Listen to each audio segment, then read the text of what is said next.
जिस पद पे मैं जा रहा हूँ रेवेन्यू ऑफिसर और आगे चल के 2 साल के अंदर सीईओ बन जाऊंगा, वहाँ पर मेरे पिताजी ने एज अ प्यून ज्वाइन किया था और वो 10 साल प्यून रहे। और आज मैं उस पर बैठूंगा और मैं चाहूँगा कि मैं जिस दिन बैठूँ उस कुर्सी पे सबसे पहले अपने पापा को बैठाऊँ। मुझे इमोशनल हो रहे हैं आप इस बात को कहते हुए, क्योंकि मैं अभी कांप रहा हूँ, मैं लिटरली वो चीज़ इमेजिन कर रहा हूँ। आपने कहा आप गांव नहीं गए काफी समय से, किसी की शादी अटेंड नहीं की है आपने, अब क्या लगता है जब गांव जाएंगे किस तरीके से स्वागत होगा आपका? मेरे लिए जो लोग बोलते थे कभी कुछ नहीं कर पाओगे, इसका बेटा है क्या कर लेगा, आज वही बोलते हैं अरे यार मुझे पता था, तुम तो जब खाते थे तो साइंटिस्ट की तरह सोचते थे।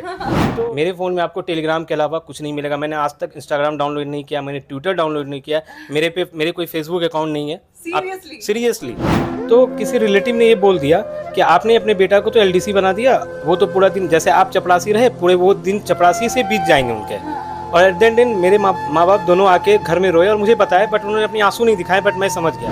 मैंने तो इतने दिन किया है कि 10-10 दिन तक स्नान नहीं करता था टाइम बचाने के लिए। और मैंने क्या किया कि फिर शाम में जैसे आते थे, तो आप लोगों को मोटिवेट करें कि वो नहाए ना, पढ़ाई करें। मैं ये मोटिवेट नहीं कर रहा हूँ कि आप नहाए ना।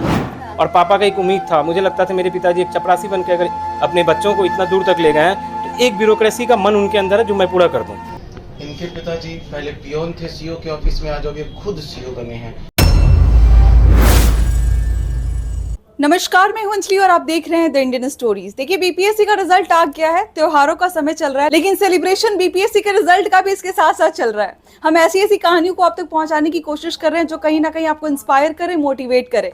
हमारे साथ आपको एक शख्स दिखाई दे रहे होंगे जिनका नाम आनंद कुमार है, जिन्होंने बीपीएससी में 299 रैंक अपने हाथ लाया है और हासिल किया है। सबसे पहले बहुत बहुत बधाई सर आपको। Thank you so much ma'am. कहाँ से हैं पहले तो हम ये जानना चाहेंगे कि कौन बिहार के इस बेटे का घर कहाँ पड़ेगा?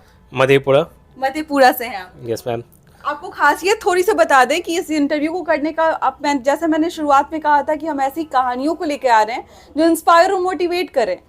आनंद के पिताजी जिस पोस्ट के नीचे प्यून थे, उसी पोस्ट पर अधिकारी बन के जा रहे हैं आप, कैसा महसूस हो रहा है? पहले मैं तो बहुत खुश हूँ। मैंने जिस दिन अपना रिजल्ट देखा उस दिन मुझे इस बात की खुशी नहीं थी कि मैं लिस्ट में हूँ, बस इस बात की खुशी थी मैं लिस्ट में हूँ और जिस पद पे मैं जा रहा हूँ रेवेन्यू ऑफिसर और आगे चल के 2 साल के अंदर सीईओ बन जाऊँगा, वहाँ पर मेरे पिताजी ने एज अ प्यून ज्वाइन किया था और वो 10 साल प्यून रहे।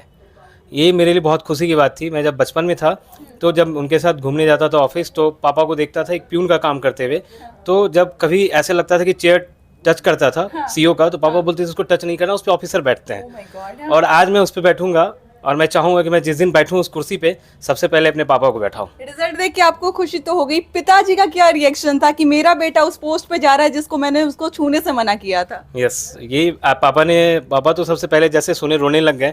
मैंने उनके जब बताया कि मैं आरओ बन रहा हूँ और फिर सीईओ बनूंगा, पापा को याद आ गया कि मैं वहाँ से उन्होंने अपना journey as a peon start किया था और मेरा बेटा वहाँ का ऑफिसर स्टार्ट करेगा। वो बहुत खुश हुए, बोले तुमने मतलब मुझे प्राउड फील करा दिया और तुम यहीं के लिए नहीं बने हो, आगे और जाओगे। बीपीएससी क्रैक करना सबका एक सपना होता है। बिहार पब्लिक सर्विस कमीशन के बारे में हम बात कर रहे हैं। पहले की जिंदगी में जिनका भी इंटरव्यू कर रही हूँ, मैं यही पूछ रही हूँ कि पहले और अभी में क्या अंतर महसूस हो रहा है? पहले एक ऐसा था कि मैं अभी भी जॉब कर रहा हूँ, बट मैं जो जॉब कर रहा हूँ वो लोअर डिवीजन क्लर्क के पोस्ट पे। मैं 3-4 साल से जॉब कर रहा हूँ, बट वहाँ पे जो एक रिस्पेक्ट था वो नहीं मिलता था। ऐसा लगता था कहीं ना कहीं लगता था यार ऑफिसर बनना है, फोड़ना है, और तब तक नहीं छोड़ना है जब तक फोड़े नहीं। तो अब ऐसा लग रहा है कि मैंने एक तब तक छोड़ेंगे नहीं। मैंने मांझी मूवी देखा था, मैं वहीं से इंस्पायर्ड हुआ। और एक इंसिडेंट है जो शायद 67 बीपीएससी के लिए मेरे लिए बहुत इंस्पायरिंग रहा। मेरा ये सेकंड अटेम्प्ट है और शायद लगता है अगर वो स्टोरी नहीं हुआ होता तो आज मैं यहाँ नहीं होता। जब मैं 2019 में सेलेक्ट हुआ एसएससी स्टाफ सिलेक्शन कमीशन, तभी मेरी एज 19 हो रही थी, तो मैं 22, मेरा एज भी नहीं हुआ था। 2021 में जाके 22 साल मेरा एज हुआ। उसी दिन मेरे मम्मी पापा कहीं घूमने गए थे, तो किसी रिलेटिव ने ये बोल दिया कि आपने अपने बेटा को तो एलडीसी बना दिया, वो तो पूरा दिन जैसे आप चपरासी रहे, पूरे वो दिन चपरासी से बीत जाएंगे उनके। और एट द एंड मेरे माँ बाप दोनों आके घर में रोए और मुझे बताया, बट उन्होंने अपनी आंसू नहीं दिखाए, बट मैं समझ गया। उसी दिन 67 का पीटी मेरा क्रैक हुआ था और मैंने सोच लिया था इस बार तो रैंक लेके आएंगे।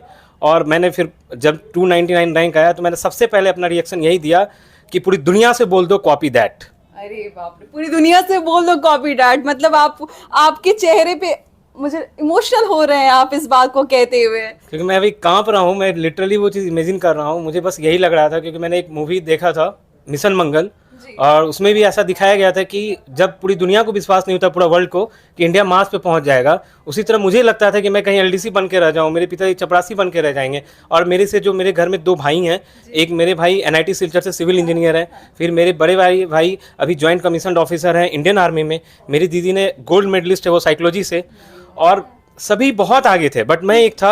और मेरे पापा को हमेशा लगता था मेरा बेटा एक जो है ना पक्का ब्यूरोक्रेट बनेगा। और मैंने इसलिए बोला, और मुझे सब बोलते थे ऑफिस के जर्नी में, सब बोलते थे कि अरे यार तुम एलडीसी ही रह जाओगे, तुमसे कुछ नहीं होगा, सब बोलते थे, दोस्त भी बोलते थे कि ये नहीं होगा वो नहीं होगा। बट जिस दिन रिजल्ट आया ना, मैंने सबसे पहले बोला कि मैं कर गया, अब मुझे कॉपी करो यार, कॉपी दैट। अभी तक आप लोगों की इंटरव्यूज देख रहे थे और अभी आपके इंटरव्यूज हो रहे हैं, अभी तो शुरुआत हुई है, अब लगातार लोग आपके पास आएंगे। कुछ थोड़ा सा माहौल को हल्का करते हैं, रोने वाली बात, ये सेलिब्रेशन वाला माहौल है, तो सेलिब्रिटी वाली फीलिंग आ रही कि नहीं आ रही है सर? हाँ अब आ रही है। मैं जैसे ऑफिस जा रहा हूँ तो मुझे ऐसा लग रहा है वहाँ ट्रीट हो रहा है। एलडीसी को कैसे लोग ट्रीट कर रहे हैं वो बताइए। वो ऐसा हो रहा है कि जब आप एलडीसी को एलडीसी की तरह ट्रीट नहीं कर रहे हैं, वो ऐसा देख रहे हैं कि एक ऑफिसर है, सब उस तरह से रिकॉग्नाइज कर रहे हैं कि नहीं नहीं अब मुझे आपकी जरूरत पड़ेगी। बट मुझे लगता है कि मैं जिस बैकग्राउंड से निकल के आया हूँ, मैं हमेशा डाउन टू अर्थ रहूँगा, क्योंकि मुझे पता है कि गरीबी क्या होता है। 2018 में मैंने स्टाफ सिलेक्शन कमीशन कंप्लीट किया, CHSL 10+2 एलडीसी बना, 2019 में वहाँ गया, 3 साल से लगातार मेहनत कर रहा था। मेरा इस जब 2021 में 22 साल पूरा, मैंने बोला अब तो फोड़ना है भाई। और 66 में मेरा 21 साल उम्र रह गया था, जिसके कारण मैं बस डीएसपी के लिए क्वालिफाई था। यही कारण था, मैं वहाँ पे छूटा 2-3 मार्क्स से। बट 67 में वो इंसिडेंट हुआ, फिर मैं बोला अब तो भाई लेकर आना है, चाहे जो हो जाए। जॉब के बाद भी आपने बिल्कुल मतलब कांस्टेंट रखा अपने पढ़ाई को, और फिर आपने इतना अच्छा रिजल्ट भी लेकर आए। तो कौन सा आपका सक्सेस मंत्र है जो आप लोगों को बताना चाहेंगे? क्योंकि बच्चों को ये लगता है उनके पास 24 घंटे होते हैं, फिर भी वो लगता है कि उतना प्रिपेयर नहीं कर पाते हैं या फिर कॉन्सेंट्रेट नहीं कर पाते हैं। आपने अपना जॉब भी किया और साथ में पढ़ाई भी की, तैयारी भी की। 1.5 साल का ये पूरा प्रोसेस होता है बीपीएससी, इस बार तो 2.5 साल मुझे लगता है लग गया।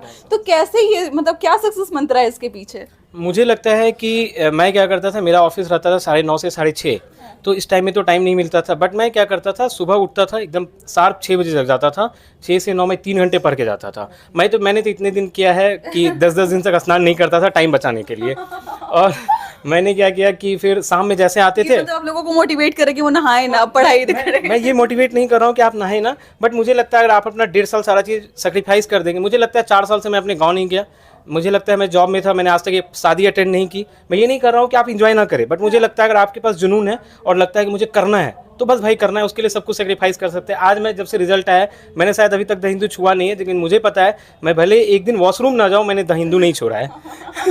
तो ये चीज़ रहा है मेरा। और जॉब के साथ बहुत डिफिकल्ट होता है। 6:30 में आते थे तो ऐसा लगता था कि ऑफिस को घर में लेके आ जाते थे।